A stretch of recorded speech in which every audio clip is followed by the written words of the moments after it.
నమస్తే, నేను మీ Rajendra. For the పీపుల్కి స్వాగతం. మొదటిగా హెడ్లైన్ చూద్దాం. రామోజీరావు సామాజిక సేవకుడు, స్ఫూర్తి ప్రదాత, నీతి నిజాయితీలకు ప్రతిరూపమన్న సీఎం చంద్రబాబు.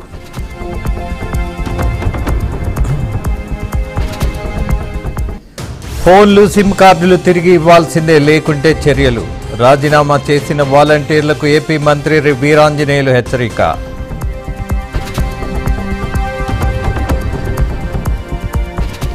టీపీసీసీ చీఫ్ ఎంపికపై అధిష్టానం నిర్ణయమే శిరోధార్యం.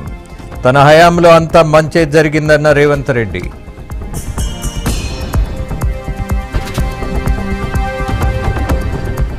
పుంగనూరులో పెద్దిరెడ్డి రామచంద్రారెడ్డికి భారీ షాక్. టీడీపీలో చేరిన 15 మందికి పైగా వైసీపీ కౌన్సిలర్లు.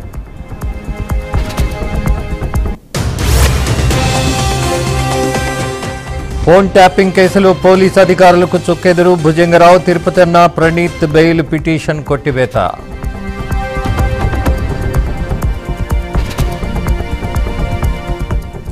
ఢిల్లీ ఆసుపత్రి నుంచి ఎల్కే అద్వానీ డిశ్చార్జ్. నిన్న స్వల్ప అనారోగ్యంతో ఆసుపత్రిలో చేరిన బీజేపీ అగ్రనేత.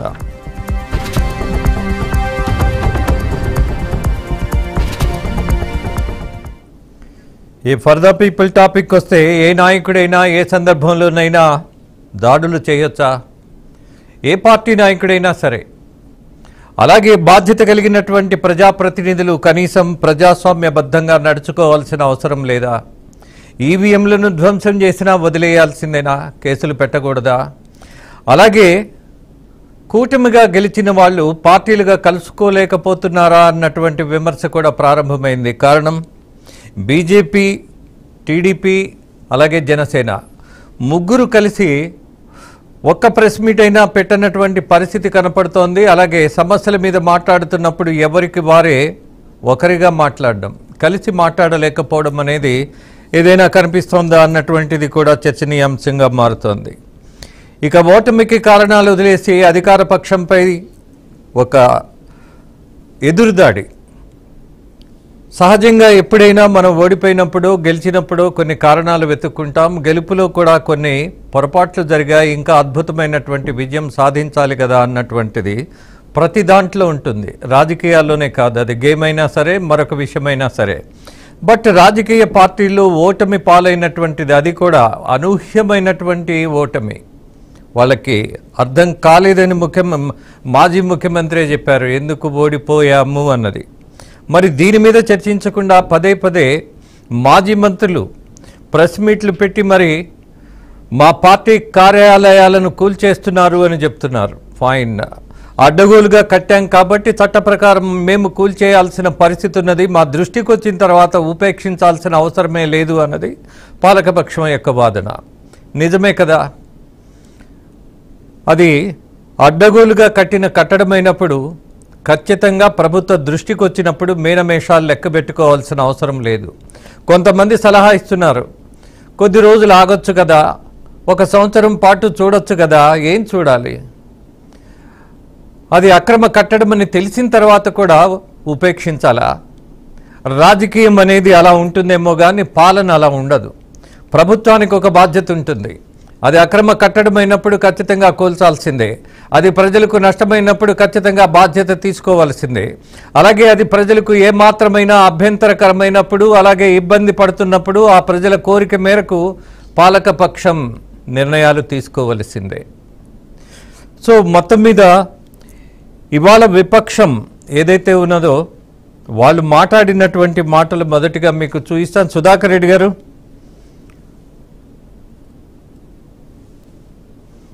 నమస్తే. సుధాకర్ రెడ్డి గారు,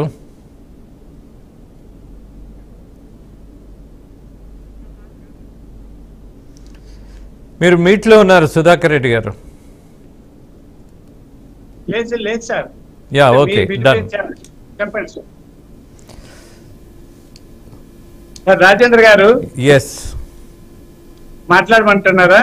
యా, ఐఎమ్ ఇన్వైటింగ్ యూ. మొదటిగా మీతోనే ప్రారంభిస్తాను సుధాకర్ రెడ్డి గారు. సార్, ఇందాక మీరు అన్నట్టు రాజకీయాలు వేరు, ప్రభుత్వం వేరు. ప్రభుత్వం అందరు ప్రజల కోసం చట్టబద్ధంగా పనిచేయాలి. దురాగతాలు, అన్యాయాలు, అక్రమాలు, చట్ట విరుద్ధ కార్యకలాపాలు జరిగినప్పుడు సమాజాన్ని రక్షించడం కోసం కట్టడాలైనా కూల్చాలి, రౌడీల్ని జైల్లో పెట్టాలి, ఏదైనా చేయాలి. ఎవరో గంజాయి అమ్ముతుంటారు, వాళ్ళు తీసుకొచ్చి అయ్యా కొద్ది రోజులు ఆపండి, వాళ్ళకి కౌన్సిలింగ్ చేయండి, గంజాయి అప్పని చెప్పండి అంటామా, అరెస్ట్ చేయమంటుంటామా? అలా రోడ్ల మధ్యలో రోడ్లకి అవరోధంగా అడ్డంకిగా ఇల్లు కట్టుకుంటూ పోతే అధికారం ఉంది కదా అని దుర్వినియోగం చేస్తే ఆ తర్వాత వచ్చిన ప్రభుత్వం ఆ అధికార దుర్వినియోగాన్ని అడ్డుకోకపోతే అది ప్రభుత్వం కాదని. ఈరోజు వైఎస్ఆర్ పార్టీ వాళ్ళు నిర్లక్ష్యగా చట్ట విరుద్ధంగా ఎక్కడ పడితే అక్కడ కార్యాలయాలు టీడీపీ వాళ్ళు కూడా ఇచ్చారండి. ఇక్కడ అదే వాళ్ళు ప్రశ్నించేది, టీడీపీ కూడా కార్యాలయాలు తీసుకున్నారు కదా, మేము తీసుకుంటే తప్ప అని. మీరు తీసుకున్న తప్పు లేదు, Congress party, BJP, CPI, CPM ఇతర పార్టీలు తీసుకున్న తప్పు లేదండి.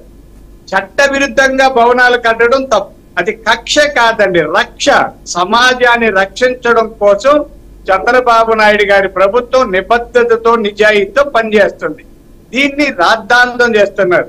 తర్వాత మీరు అన్నట్టు పిన్నెల్లి రామకృష్ణారెడ్డి గారు బహిరంగంగా ఈవీఎంను పగలగొట్టి అక్కడ ఉన్న వాళ్ళని ఒక అతన్ని కొట్టి గాయపరిచి పోతే అంబటి రాంబాబు గారు ఏమంటాడు, అది ఊరిక బెయిల్ ఇచ్చే సెక్షన్ కాకుండా 307 ఎందుకు పెట్టారు, ఆ వీడియో లోకేష్ గారికి ఎలా వచ్చిందని ప్రశ్నిస్తాడు తప్ప అది తప్పే, తప్పుకు శిక్ష ఉంటుందని అనకపోతే వీడియోలు రాకపోతే వదిలేయమంటారా అంబటి రాంబాబు గారు?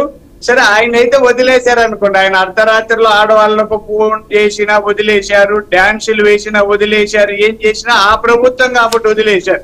ఇది చంద్రబాబు నాయుడు గారి ప్రభుత్వం. చట్టాన్ని అమలు చేయడంలో నిక్కచ్చిగా ఉంటారు, నిర్దేశించిన విధి విధానాలను ఆయన అమలు చేస్తారు. ఆ విధంగా చేస్తున్నాం. పిన్నెల్లి రామకృష్ణారెడ్డిని అరెస్ట్ చేయకూడదు అంటారు, ఏం పూజ చేయమంటారా? బాగా ఆయన దగ్గర ఏమైనా ట్రైనింగ్ పొందమంటారా? అందరిని కార్యకర్తలు పంపించి అయ్యా ఈవీఎంలు ఎలా పగలగొట్టాలి, తలలు ఎలా పగలగొట్టాలి అని ఆయన దగ్గర ఏమన్నా ట్రైనింగ్ తీసుకోవాలా? బుద్ధి ఉండాలండి. అంబటి రాంబాబు గారు కానీ ఎవరైనా మాట్లాడారు. చట్ట విరుద్ధంగా చేసిన కోర్టులు ఉన్నాయి. ఈరోజు కోర్టుకి వెళ్ళారు, వాళ్ళకు వైఎస్ఆర్ పార్టీ కార్యాలయాలు మీద ప్రభుత్వం ఇచ్చిన నోటీసులను వాళ్ళు స్టే చేయాలని వెళ్ళారు, అది ఇప్పుడు రిజర్వ్ చేశారు. వాళ్ళు ఏ తీర్పు చెప్తారో చూద్దాం, అది వేరు. అంతేకాని నేరాలను కూడా వదిలేయండి, రాజకీయాలు 1 సంవత్సరం రోజులు ఆపండి, రాజకీయాల్లో ఈ కక్షలు కాదండి, చట్టబద్ధంగా. ఇప్పుడు ఇంతకు ముందు ఎవరో హత్య చేస్తుంటారు, ఆ ప్రభుత్వం వదిలేసి ఉంటుంది, అతన్ని ఇప్పుడు అరెస్ట్ చేయకూడదా? అరెస్ట్ చేయాలి.